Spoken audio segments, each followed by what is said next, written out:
जिन लोगों ने जीवन और मृत्यु पर गहरे प्रयोग किए हैं उनका अनुभव है, और मैं भी उनके अनुभव को गवाही देता हूं कि जब तुम मर जाते हो तो तुम्हें 2-4 दिन तक पक्का पता नहीं चलता कि तुम मर गए।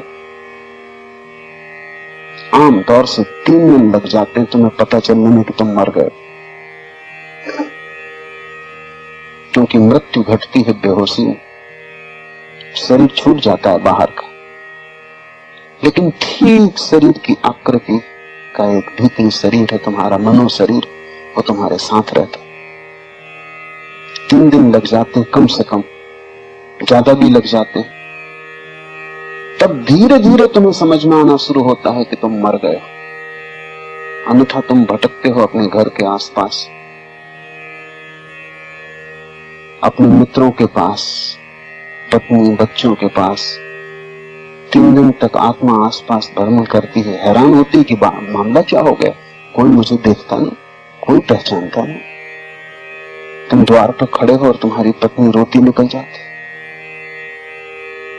और तुम्हें पता नहीं चलता कि हो क्या गया, मामला क्या हो गया, क्योंकि तुम पूरे के पूरे हो, कुछ कमी नहीं हो गई। शरीर के हटने से कुछ भी कमी नहीं होती। जैसे कपड़े किसी ने उतार कर रख दिए, लेकिन कपड़े तुम उतार दो तो नग्न तुम खड़े हो जाओगे, क्या बदल गया, तुम तो वही रहोगे।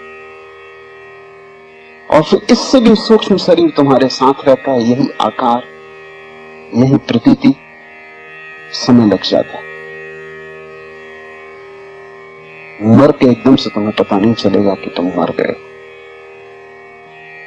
तिब्बत में बारदो नाम की प्रक्रियाएं मरते हुए आदमी को बौद्ध भिक्षु बारदो की प्रक्रिया करवाते।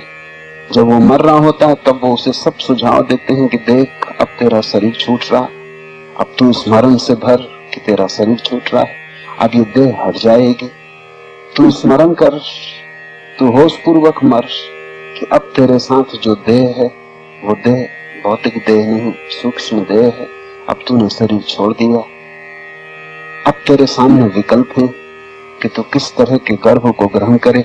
ऐसे सब सुझाव बारदो की प्रक्रिया में मरते हुए आदमियों को दिए जाते हैं। और तिब्बत ने जितनी गहरी खोज मृत्यु के संबंध में की है, किसी दूसरी जाति ने नहीं की।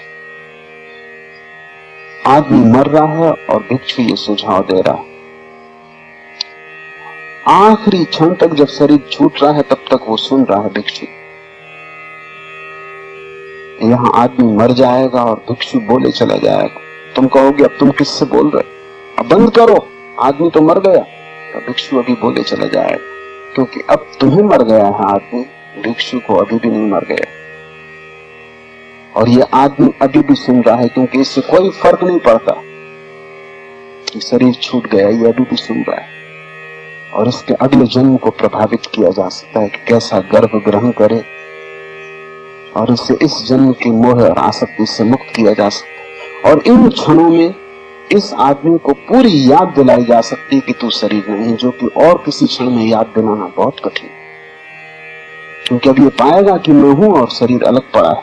अब भिक्षु कहेगा कि देख, अब तू ऊपर और शरीर नीचे पड़ा है, गौर से देख, इसी शरीर के साथ तूने अपने को एक समझ रखा था, और अब तेरे मित्र परिजन इस शरीर को मरघट ले जाएंगे, तू पीछे, वहां तू इसे जलते देख, वहां ये राख हो जाएगा, फिर भी तेरे होने में रत्ती भर कमी नहीं पड़ती। स्मरण रखना इसको, आगे की यात्रा में दोबारा शरीर के साथ ग्रस्त मत होना। अगले जन्म में पहले ही क्षण से स्मरण रखना कि तू शरीर नहीं। सब कहेंगे कि तू शरीर है, लेकिन तू अपनी स्मृति को मत खोना, तू अपनी स्मृति को उनके सुझाव से ढकने मत देना। काश तुम लोगों के सुझाव फेंक सको तो आत्मज्ञान बहुत दूर नहीं।